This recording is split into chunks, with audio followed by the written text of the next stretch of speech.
Nice try, MSN.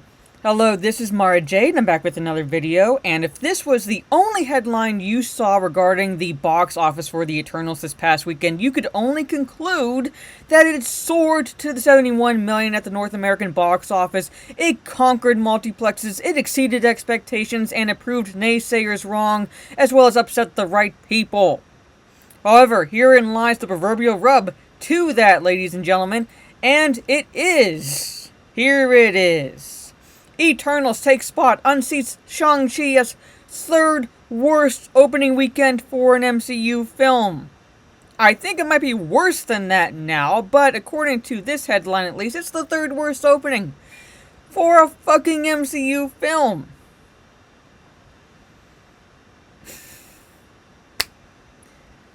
How do you manage this? Marvel, how do you fucking manage this, Disney, Kevin Feige?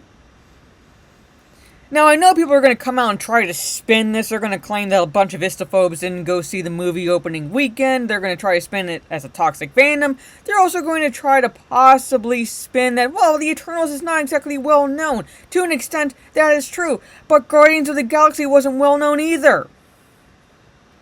It doesn't fucking matter how exactly well-known a property is. If it's a good movie and you get enough comic book fans and normies to come see it, the box office will prove it.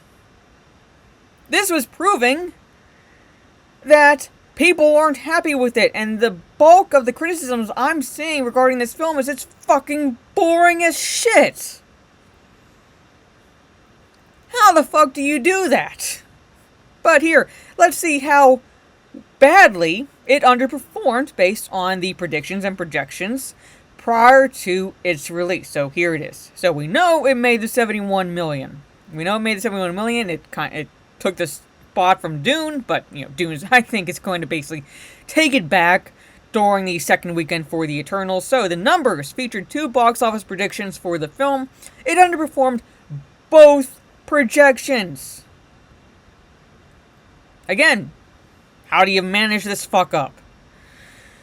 First, the box office tracking website predicted the film would earn 74.4 million based on a model created on opening weekends for similar movies. Second, they used the film's Thursday preview box office take to extrapolate to the entire weekend. That model predicted the film would gross 78.8 million. It underperformed both of those.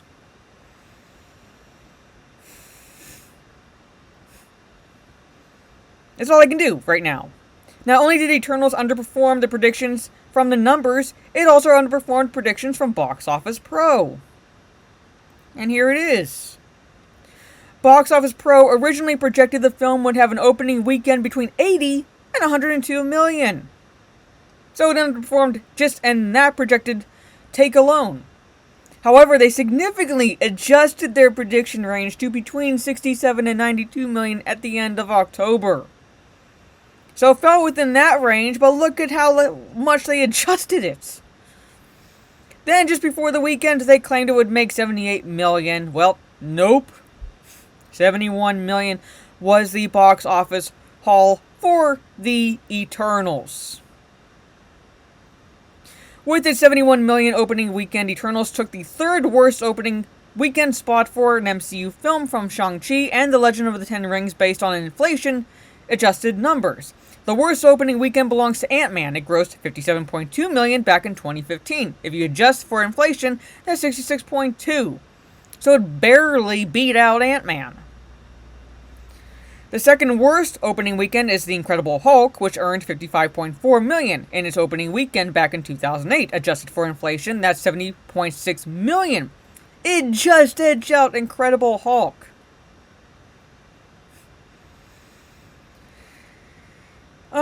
Even if you don't adjust for inflation, Eternals opening weekend makes it the fifth worst opening weekend in MCU history. It only bests The Incredible Hulk, Ant-Man, Captain America the First Avenger, and Thor.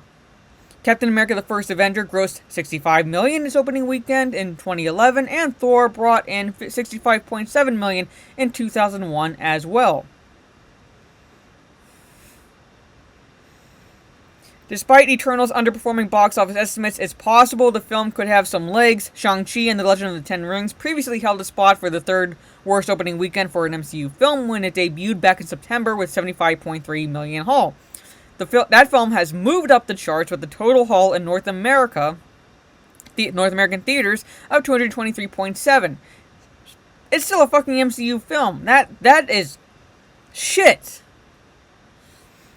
And a worldwide gross of $417.8 million. It is the highest grossing film in North America for all of 2021 so far. Well, that's not exactly saying fucking much, is it? Now, granted, I'm not going to go entirely into this article, but there it is. That's what it did. $71 million total at the box office. Now, could this film have legs? It could possibly have legs. I don't know. I pretty much checked out of the MCU post Doctor Strange. I have not really watched any MCU or barely any MCU films since then. So I couldn't exactly tell you if this movie will maintain the top spot the second weekend or not. It's still competing against Dune, and it's going to be the case where it drops. Probably, that would be my guess.